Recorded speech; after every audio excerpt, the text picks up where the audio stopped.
à notre page spéciale consacrée à la Journée internationale des droits des femmes avec ce livre. Briser le plafond de verre, 12 clés pour réussir au féminin.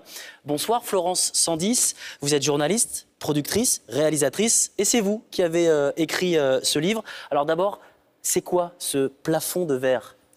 Alors le terme, l'expression plafond de verre vient des États-Unis. Dans les années 70, on a appelé ainsi les freins invisibles à la promotion des femmes dans les hiérarchies, aussi bien professionnelles qu'extra-professionnelles.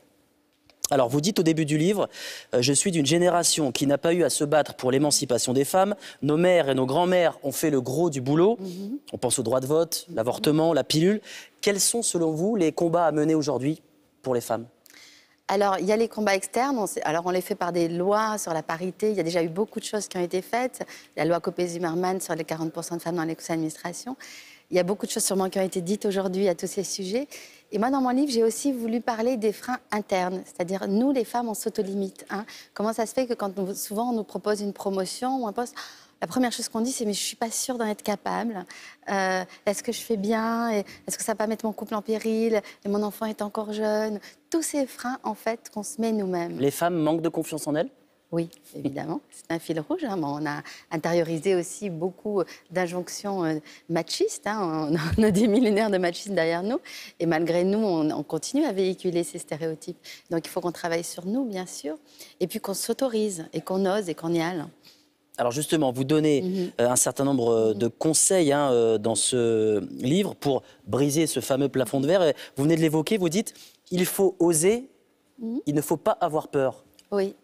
Il ne faut pas avoir peur de l'échec. On remarque que beaucoup de grandes dirigeantes ont fait du sport de compétition. Et outre le fait que ça apprend le fait de sortir de sa zone de confort, de se dépasser l'opiniâtreté, ça apprend aussi à dédramatiser l'échec. On peut être nul, arriver la dernière un jour parce qu'on n'était pas en forme ou qu'on s'est tordu la cheville, et le lendemain être la première. Donc il faut dédramatiser l'échec. C'est pas grave si on n'y arrive pas un jour.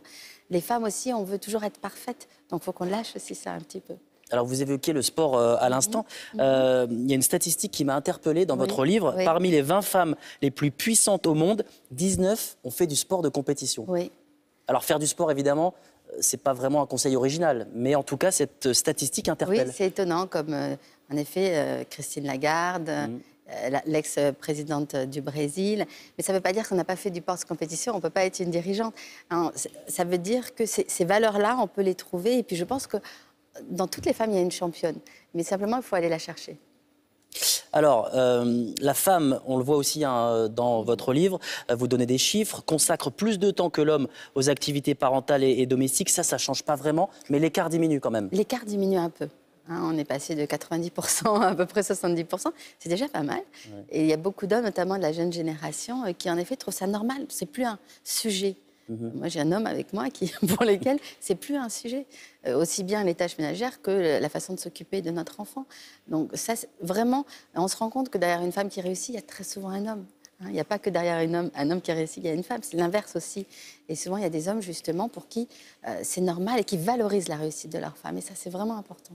Alors, si on rentre un petit peu dans les détails, notamment sur les inégalités de salaire qui se réduisent quand même, selon les statistiques de ces dernières années, vous donnez un chiffre pour bien comprendre. Quand un homme gagne 100 €, une femme touche à peu près 81 €.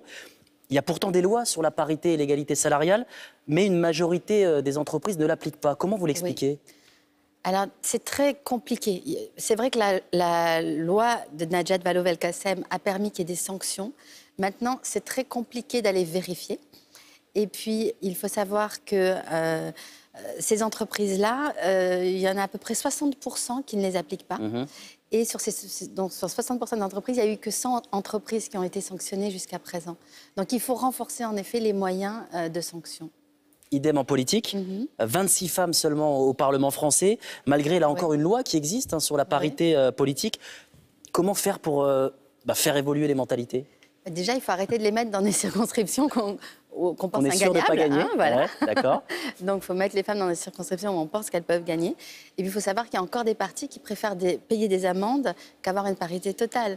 Donc, il faut Vous pensez à un parti en particulier ? Augmenter les amendes. Je ne vais pas faire de politique ici, j'en fais dans le privé, mais pas... Donc, en ce moment, il y a des candidats... Durcir les sanctions, augmenter les amendes ? Oui. D'accord, taper au portefeuille.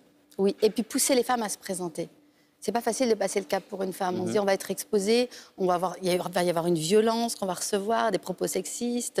Et mon enfant, comment il va vivre ça? C'est pas facile. Mais puis quand on est en campagne, c'est presque 100% du temps. Donc c'est aussi des sacrifices. Donc, mais il faut aussi, il n'y a pas de raison que ce soit que les hommes. Et puis je pense qu'on est dans un monde d'hommes qui a été construit pour les hommes. Si les femmes arrivent plus au pouvoir, elles vont changer aussi l'architecture de la maison. Par exemple, aujourd'hui, on pense aux doubles carrières. Chez les diplomates, par exemple, c'est difficile quand monsieur et madame sont diplomates, qui se sacrifient parce qu'on ne peut pas vivre dans 2 pays. Et bien là, ils ont, pour 2 pays, et notamment à Zagreb, ils ont fait 2 contrats où c'est 6 mois monsieur qui est ambassadeur, 6 mois madame. Voilà, on peut inventer des nouveaux modèles pour que femmes et hommes soient à égalité et qu'il n'y en ait pas un qui sacrifie sa vie professionnelle pour l'autre. Alors, pour écrire votre livre, vous avez rencontré de nombreuses femmes, recueilli de nombreux témoignages. Quel est le témoignage, quelles sont les remarques qui reviennent le plus souvent chez les femmes? Qu'est-ce qui gêne le plus en France? Moi, j'ai plus envie de vous donner leurs clés, parce que j'ai écrit ce livre pour donner des clés, pour encourager les femmes à non pas. Alors justement, qu'est-ce que vous leur dites quand elles sont gênées par le sexisme, par exemple? Elles me disent il faut répondre par de l'humour, c'est le plus efficace. Ça ne sert à rien d'être grincheuse, d'être agressive. Répondre par de l'humour, ça prouve qu'on est intelligente et ça prouve qu'on sait en rire. Et en fait, ça donne une supériorité et l'autre s'arrête dans ces cas-là. Donc plutôt que de dire, voilà, je ne vais pas dire de gros mots, mais voilà. Donc, non, mais vous pouvez donner des exemples. Le prendre avec... je ne sais pas, par exemple, souvent quand on est une jolie femme, plus jeune que la majorité des hommes dans une assistance, on va nous dire, vous pouvez nous faire un café? De répondre plutôt que de dire non mais vous savez, moi je suis pas là pour faire ça. De dire vous savez, depuis Georges Clooney, les hommes savent très bien faire des cafés. Pas mal, pas mal. Vous dites ça avec le sourire et puis je pense que vous n'êtes plus embêtés. Hein. Bon. On peut, je veux dire, on n'est pas obligé de singer les mecs. On peut tout en restant féminine faire valoir notre autorité et se faire respecter. Écoutez, je crois que le message est bien passé.